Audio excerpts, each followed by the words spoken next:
Good evening, church. I can honestly say there is no other place on this side of eternity I'd rather be. Now, I'm not a preacher by profession, and I have a hard time putting this clip on, too. There we go. So I'm just going to go ahead and let you know that feel free. If I say anything, or if you just don't think this presentation goes well, I encourage you to write those negative comments on the back of one of those cards in the pew in front of you. Give it to one of the elders. My name is Blake Dozier.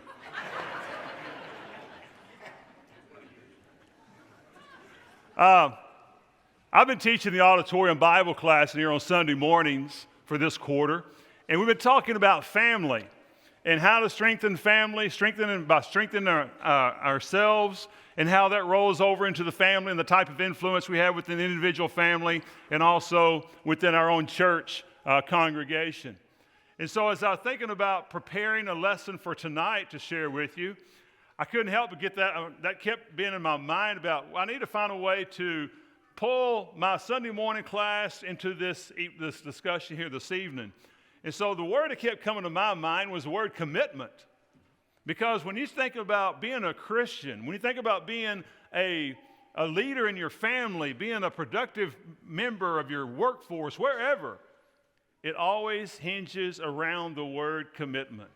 And so we're going to look at commitment this evening. We're going to look at what it means to be committed to God and what that looks like. And if you've been in my classes on Sunday morning, I come at things at a pretty practical standpoint.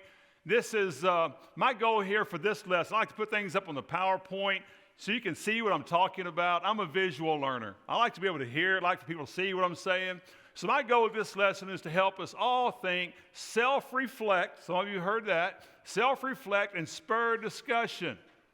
This is not intended to be a philosophical lesson. It's a lesson about the nuts and bolts, about what commitment really looks like, and about how to have positive change in our family.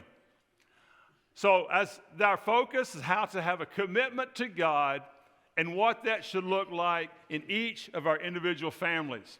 Well, I'd like to start off by reading from Romans chapter 12, verses 9 through 13. Starting off in verse 9. Love must be honest and true. Hate what is evil. Hold on to what is good. Love one another deeply. Honor others more than yourselves. Stay excited about your faith as you serve the Lord. When you hope, be joyful. When you suffer, be patient. When you pray, be faithful. Share with the Lord's people who are in need. Welcome others into your homes. What a powerful scripture. What a powerful reading there to project us into tonight's lesson. You see what the power of love, you see hope, you see joy, you see patience, you see be prayerful, be faithful. All of these things show our strength and our loyalties and our commitment to God. You know, one of the things that really pops out at me in that passage right there is that when you suffer, be what? Be patient. That's not our nature these days, is it? I don't know if it's ever been anybody's nature or not, but when you look at the world today with the social media, we want answers when. We want them yesterday. And so a lot of times we just don't have the patience. What we have to understand is that God's on a different time frame. He doesn't see things like we see them necessarily. You know, when I was thinking about the children of Israel being in bondage in Egypt, how long were they in bondage? Over 400 years. But what is 400 years to God? And so we may not think that God is giving us the answers we want or we think we deserve in the time frame that we think that we need to have them. But as we develop that relationship and commitment to God, we begin to understand God's pretty smart. And God has the ability to see things that we will never see. So let's learn to be patient, and let's learn to be welcoming to others. Let's learn to think about other people. When you think about what it really means to be a Christian, when you really look at the life of Jesus, Jesus didn't come to be served. He came to what? He came to serve. The commitment we see is filled with action. We're going to look at this. We're going to look at a couple of passages here. And so we just saw this one here from, we looked at this passage from Romans talking about commitment. Now let's jump over to James. In James chapter 2, verses 14 and 17, what good is it? What good is it, brothers and sisters, if someone claims to have faith but has no deeds? Can such faith save them? Suppose a brother or a sister is without clothes and daily food. If one of you says to them, go in peace, keep warm and be filled, what does that do? What does that do for their physical needs? What good is it? In the same way, faith by itself, if it is not accompanied by action, is what? Is dead. That's a passage all of us are very familiar with. We know that God wants us to be faithful to Him, and He wants us to be faithful through our actions. And the way we show our commitment to God, one of the many ways, is by being committed to each other. By being committed to this church family, by being committed to our individual families. I hope that as we continue through this discussion here tonight, you're going to think to yourself, what are some things that I can do to improve my commitment to my God? And how can I show that to my family? Keep that in your mind. What does turning it over to God look like? We talked about this a little bit this morning. Here are some themes that you see constantly running throughout Scripture. Love, kindness, forgiveness, mercy, bridled tongue, putting others before yourself, prioritizing your time, and live in a way that instills confidence in your home. You know, what should our homes be like? What should be the dynamics of our homes? Should it be a war zone? Should it be a place of turmoil? Or should our homes be filled with love and peace and kindness and putting others first and prioritizing our time and living in a way that instills confidence within our families? Unfortunately, not all our homes look that way, do they? You know, in all homes, there's going to be certain levels of turmoil, right? That's going to happen periodically. Are there things that we can do to mitigate the turmoil? Can we keep it at a lower level? Well, let's look at Hebrews 6, 9 through 12. Dear friends, we have to say these things, but we are sure of better things in your case. We are talking about the things that have to do with being saved. This is pretty important. Here are things that have directly consequences with your salvation. God is fair. He will not forget what you have done. He will remember the love you have shown Him. You showed it when you helped His people. You show your commitment, you show your love to God every time you help His people. And you show it when you keep on helping them. We want each of you to be faithful to the very end. If you are, then what you hope for will fully happen. Folks, what is our hope? What do you hope for? Where do you place your hope? It will surely what? It will surely happen. We don't want to slow you down. Instead, be like those who have faith and are patient. They will receive what God promised. How comforting it is when we have brothers and sisters that we know have passed from this world to go to the eternity, knowing that they have hope, knowing that they have been adopted into the family of God, knowing that we're going to see them again one day. I can't even imagine living a life without that type of hope. Look to make some positive changes every week. Folks, this is a challenge for each of us. Look, search, what positive changes can you make in your life? Not every day. I mean, not just every week, but every day. Look for things that you can do. Talk about these changes you need to make with your family and friends. Why is it important to self-analyze, Figure out what your weaknesses might be and verbalize those weaknesses to some of your family or friends. Why is that important? It brings about a level of accountability, doesn't it? You know, I can know some things I need to improve on, but if I never mention it to anybody, nobody knows. No one's aware, right? No one knows that I'm aware. Therefore, I have set no expectations for myself with anyone else. But if I find my shortcomings and I verbalize them to my church family, I verbalize them to my family, now I know they know. And that gives me more motivation to really want to improve in these areas. So these things are important. These changes need to be your idea. Folks, if it's not your idea, what is it? Criticism, right?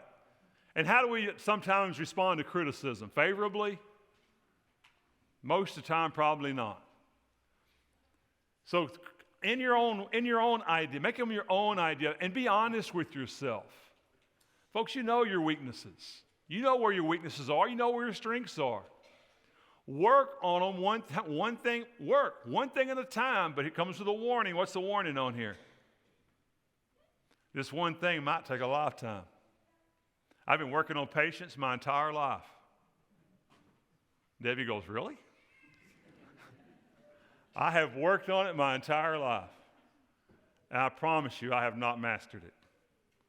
I still fall very short at times with my patience.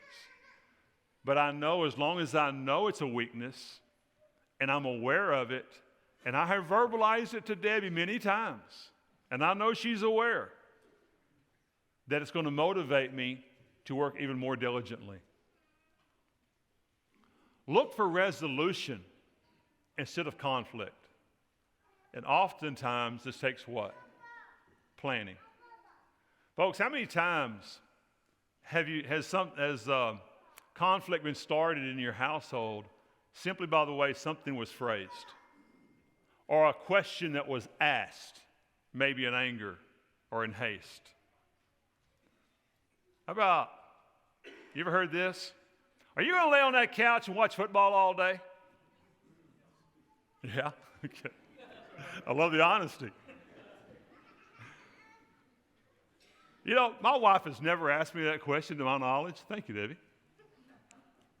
And there's been a lot of Saturdays. I've spent Saturdays that away. I do enjoy watching football.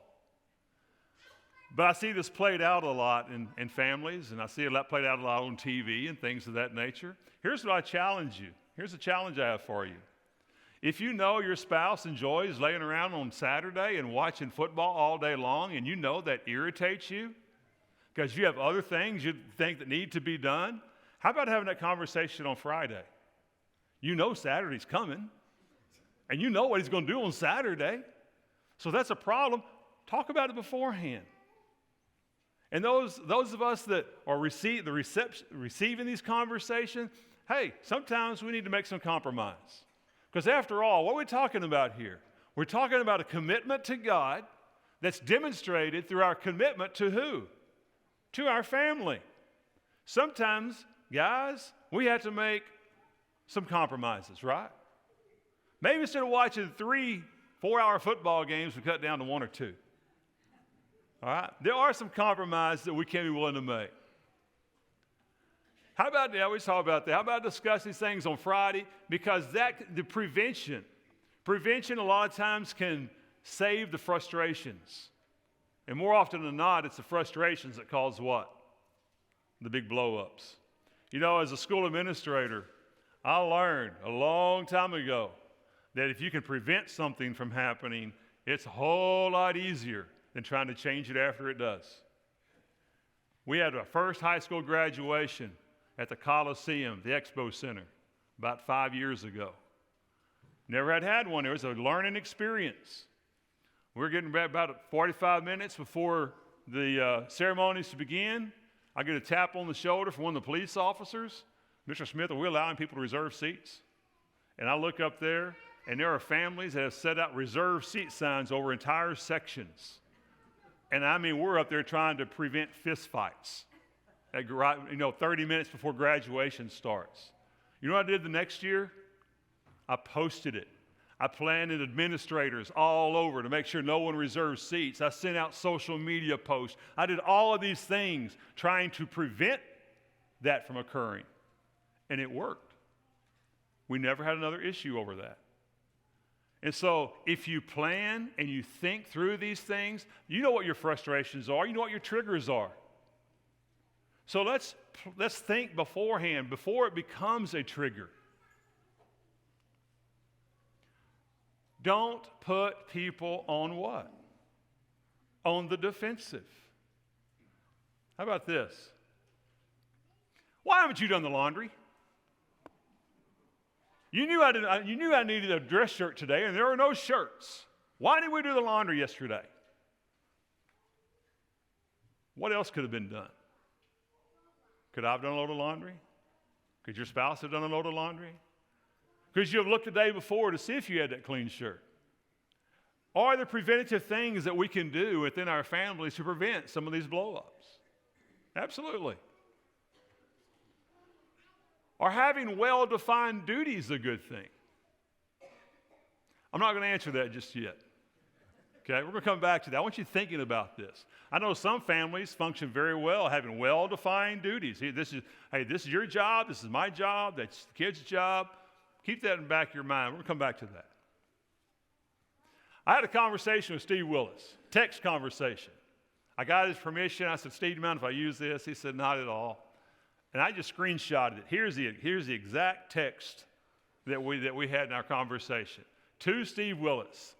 If you don't know what Steve does for a living, he's a therapist. He does family counseling, and a lot of family counseling, other counseling as well, marital counseling.